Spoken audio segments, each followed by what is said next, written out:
Hi, we are Sean and Candy from O'Kahan Agave, and we are kicking off this YouTube channel tonight. And we're going to tell you a little bit about O'Kahan Agave, explain what the brand is, tell you a little bit about Mezcal, and I'm going to get to try O'Kahan Agave for the very first time. I'll also be interviewing Sean and asking him some very important questions. Very important. Very important. Are you ready? Are you ready for this? All right, we're getting started. We've got Mezcal cocktails. Can you tell them what is in my drink here? You are actually drinking, and wish I brought the can over here. That is the O'Kahan Agave Espadín, which is the Angustifolio. The scientific name, the common name is Espadín. It is the mixture you have in there is orange juice and mango. Pineapple juice and mango, which is a nice combination with your very expensive cherries that I like. Bourbon cherries mixed there. And it mixes with the smokiness quite nicely. Beautiful. All right. Now for my very first big question. Big question. How did you first discover Mezcal? Like, where were you? When you very first tasted it? So I think the first time I tasted it, and the reason I kind of went towards Mezcal back a little more, was focused on the gut health purposes. Not making this too long. I wanted to get away from the browns, being the bourbons and stuff like that. That is not my question at all. Okay. The first time I tasted was actually in a Mezcal Old Fashioned. And I believe it was either at Flying Iguana or ABBQ, Atlantic Beach Barbecue. It was the first time I actually tried a Mezcal Old Fashioned. And did you know what Mezcal was at the time? Kind of did. It was just kind of more of those things. You've heard about it. You think it's a tequila, but you come to find out differently later on. And you always remember the worm, Mezcal always had the worm in it kind of piece, And so you always remember those pieces. And you always remember it being smoky. And I've had a lot of Mezcals, I guess, in the past I've run across that tasted like burnt tires, and it wasn't really turned on. And so this was like a good Mezcal This was a good experience. Mezcal. Yeah, good Mezcal experience. Okay.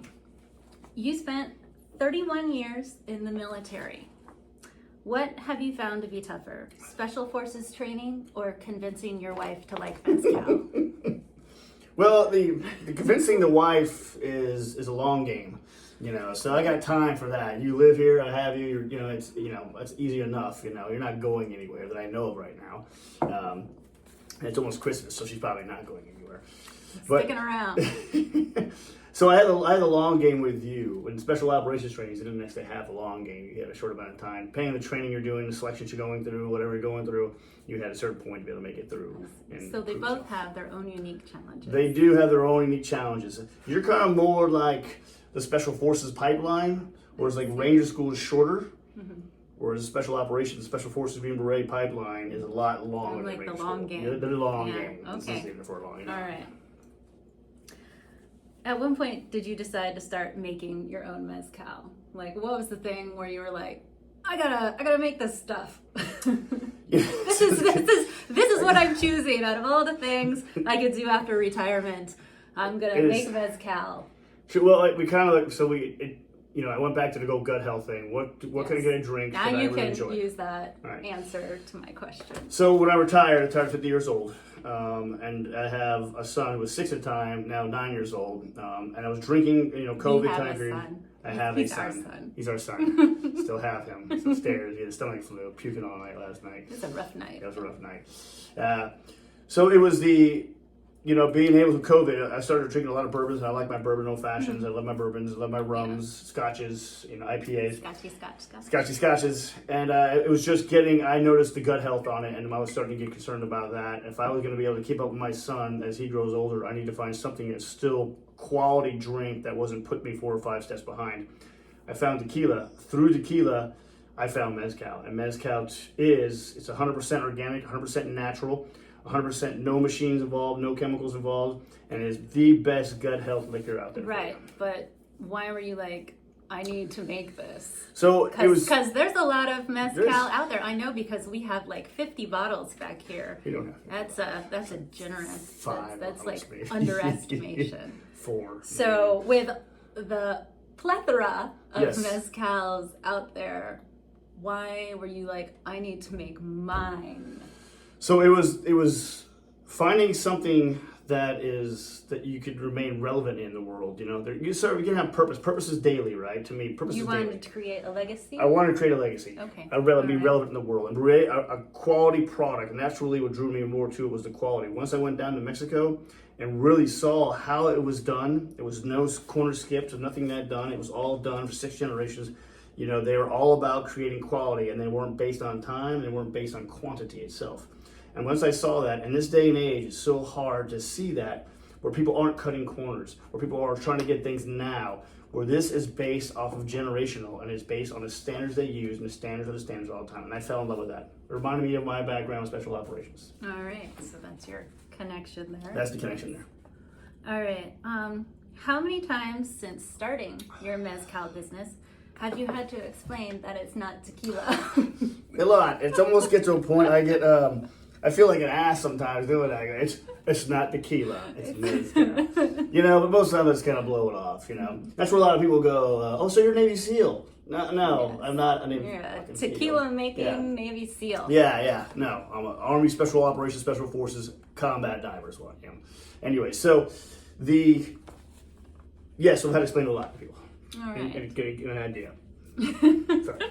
Let's try that one. What does the name O'Kahan Agave mean to you?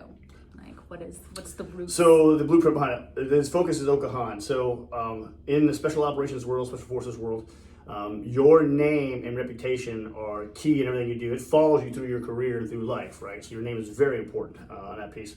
So whatever your name is attached to, your signature is attached to, that's you, that's your reputation, and attached with that. O'Kahan is my last name in Gaelic and Irish. It's my last name too. Yours too. My parents were born in Limerick City, Ireland, so I carry that name well, and it also means there's more to the name itself, but it's generally comes from warrior clan, and I felt, actually my wife Candy is the one that came up with that even flow of the O'Kahan Agave. It flowed nicely because it was a nice combination of Irish and Mexican heritage, you know, coming together, and that's what I really dig about it. Thank you. That's a good answer. That's pretty good. I like that. Yeah, Did you rehearse that? I did not rehearse that. It was from the heart. From the heart. From the heart. Hence the hearts on top here. Oh yeah. That's right. Oh well, that's good. Can you let's talk about the label here, which this label has been in production for months and months and months and months. 8 months. 8 months. Really 8 months. Yeah. Going into this label, which started.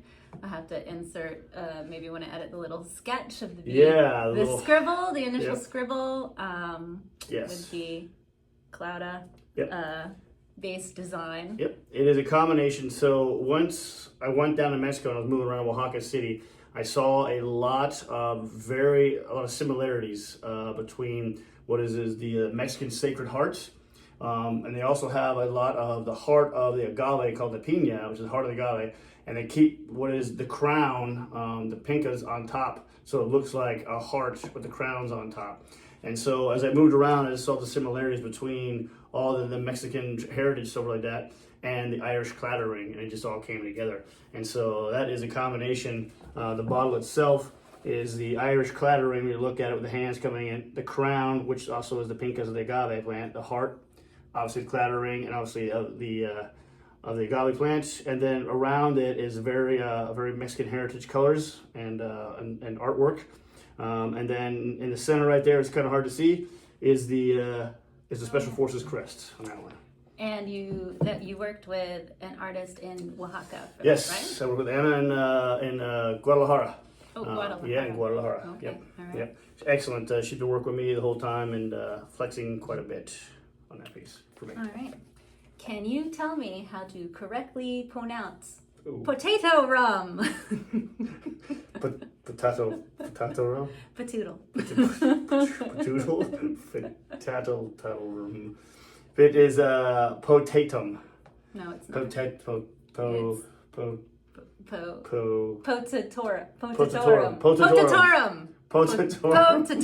Po is like po. Potatorum. Potatorum. Yes. And you're going to have to say that a lot. Yes. Because it is on the bottle. It is on the bottle. Potatorum. Yep. Potatorum.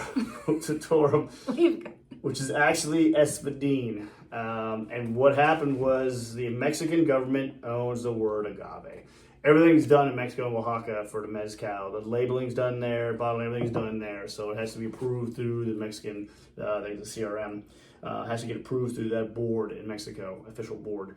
And so the label's gone through, and so I couldn't use the word agave in our name, even though it is our name. So we had to change up a little bit and say 100% agave, so rolled in O'Kahan Agave. And using the word agave, you have to use the scientific names of the agave plants.